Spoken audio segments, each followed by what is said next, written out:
tout le monde, aujourd'hui on va vous parler du prétendu droit à se défendre qui est invoqué sur tous les plateaux télé pour justifier un soutien à l'État israélien dans son escalade militaire. Puis pour une fois, on va partir à Dubaï, sur les traces d'un média banni en France. Allez, c'est parti, bienvenue dans l'actu réfractaire.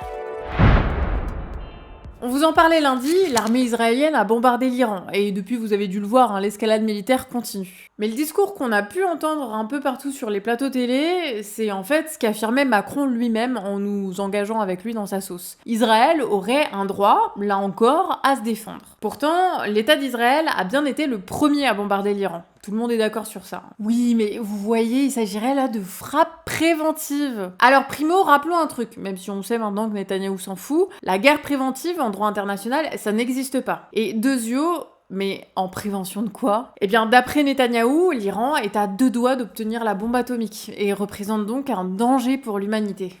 Heureusement que Netanyahou est là pour sauver l'humanité, Bon, après, faut dire qu'en 1992, pour Netanyahou, l'Iran était déjà à quelques mois d'obtenir la bombe atomique. Ah oui, et puis en 2007, 2009, 2012... If not stopped, Iran could produce a nuclear weapon in a very short time. It could be a year, it could be within a few months. They have the wherewithal, the stored up, preserved knowledge to make a bomb very quickly if they wanted to do it. Iran is so dangerous. Weeks away from having the fissile material for an entire arsenal of nuclear bombs. They're very close. They're 6 months away from being about 90% of having the enriched uranium for an atom bomb. Iran is gearing up to produce 25 bombs, atomic bombs a year, 250 bombs in a decade. Ladies and gentlemen, time is running out. Iran will be capable of producing alone, without importing anything, nuclear bombs within 3 to 5 years. Ouais, ça fait 30 ans que Netanyahou agite devant tout le monde cette menace. D'ailleurs, ça vous rappelle pas un truc? Oui, en 2002, Netanyahou plaidait aussi pour une intervention préventive en Irak,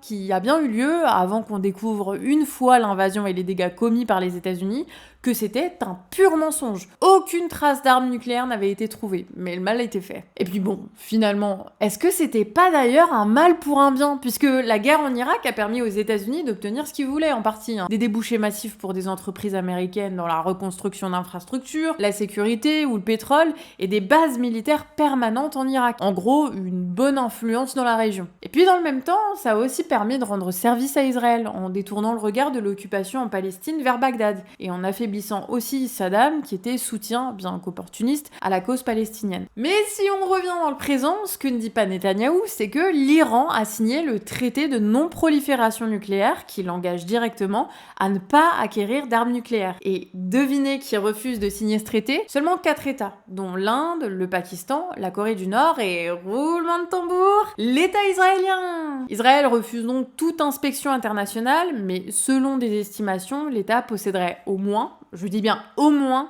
90 bombes nucléaires. Et ça, faudrait peut-être pas qu'on s'en inquiète? Et puis franchement, quel culot de prétendre nous défendre de l'Iran quand l'État israélien bombarde directement des infrastructures nucléaires en Iran, ce qui est strictement interdit par la Convention de Genève. Et rappelons quand même qu'en moins de 2 ans, Israël a attaqué 5 pays. La Palestine, le Liban, la Syrie, le Yémen et maintenant l'Iran. Et tout ça, ça a entraîné des conflits régionaux touchant également la Jordanie, l'Égypte, l'Irak et la Turquie, et les routes commerciales et maritimes. Et toute cette escalade militaire, elle amène avec elle les États-Unis, la France, l'Italie, l'Allemagne, les Pays-Bas, la Norvège, l'Espagne, le Canada, l'Inde, les Seychelles, le Danemark, la Russie, bref, et j'en passe. Faut rappeler aussi qu'il y a 263 agents des Nations Unies qui ont été assassinés, c'est historique, sans compter les 200 et quelques journalistes. Et rappelons aussi comme ça qu'à ce jour, le seul État à avoir jamais utilisé la bombe nucléaire, c'est précisément les États-Unis. Et que c'est eux, aujourd'hui, qui sont les premiers complices d'Israël en leur offrant protection, soutien et défense. En fait, ils ont un intérêt stratégique à armer l'État israélien pour garder un pied au Moyen-Orient. Donc bon, ok pour les States,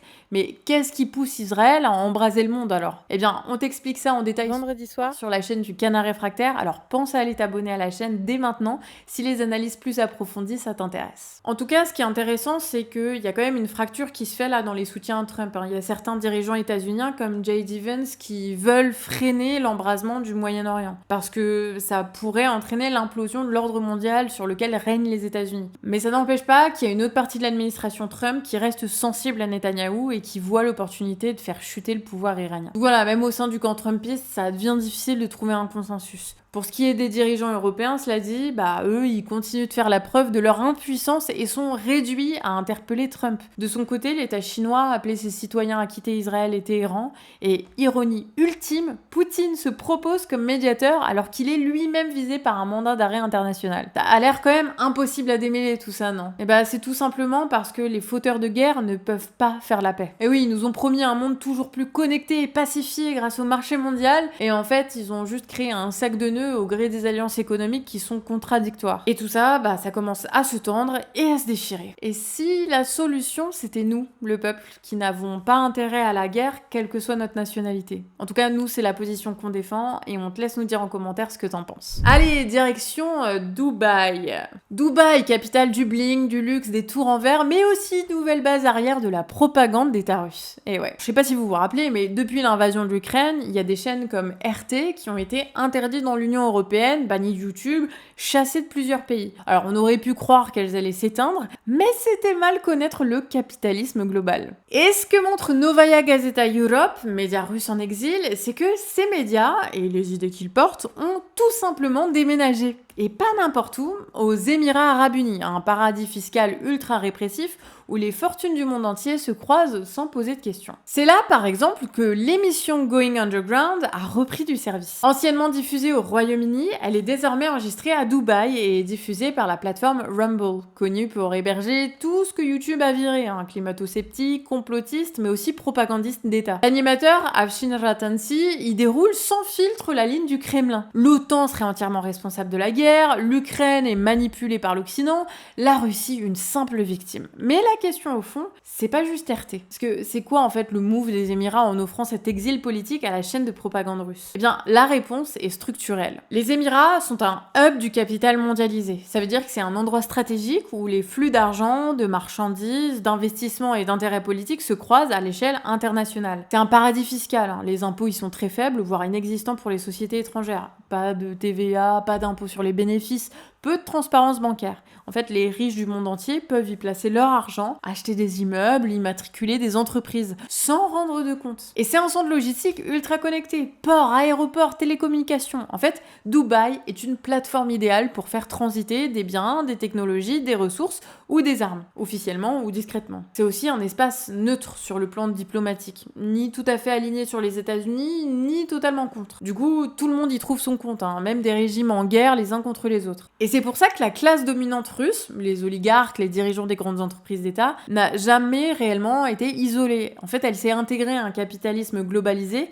qui laisse volontairement des zones grises comme Dubaï. Des zones où un État peut mener une guerre impérialiste tout en continuant à faire du business as usual avec le monde entier. Les données, elles parlent d'elles-mêmes. En 2024, le commerce entre la Russie et les Émirats a atteint un niveau record avec une hausse de 68% en un an. Dubaï est devenue la principale plaque tournante des importations russes de produits technologiques, de composants électroniques, de métaux précieux, des avions, des yachts, des banques et tout y transite. Et c'est dans cette zone d'impunité que la propagande russe trouve aujourd'hui un nouveau souffle. Parce que la guerre ne se mène pas seulement sur le terrain, elle se mène aussi dans les têtes. Et tant qu'il existera des paradis fiscaux pour les puissants, il y aura toujours des lieux où les pires récits trouveront refuge. Bon, et alors on fait quoi? D'abord, on arrête de croire que les États occidentaux défendent la démocratie et la population ukrainienne. On arrête de croire que les sanctions visent à arrêter la guerre que l'État russe mène à l'Ukraine. Et on arrête surtout de penser qu'il y a deux camps, ceux de l'OTAN et ceux de la Russie et de ses alliés économiques et militaires, et qu'il faut choisir entre les deux. Et ça implique aussi de questionner notre propre rapport aux médias, à l'information et aux plateformes. Parce que pendant que certains censurent RT, d'autres continuent de faire des affaires avec les mêmes élites qui propagent la guerre et qu'ils prétendent combattre. Bon, et toi, est-ce que tu penses qu'il peut y avoir une vraie lutte contre la propagande sans mettre en cause le fonctionnement même du capitalisme mondialisé? Et est-ce que c'est aux États de gérer l'information ou aux classes populaires de construire leurs propres médias?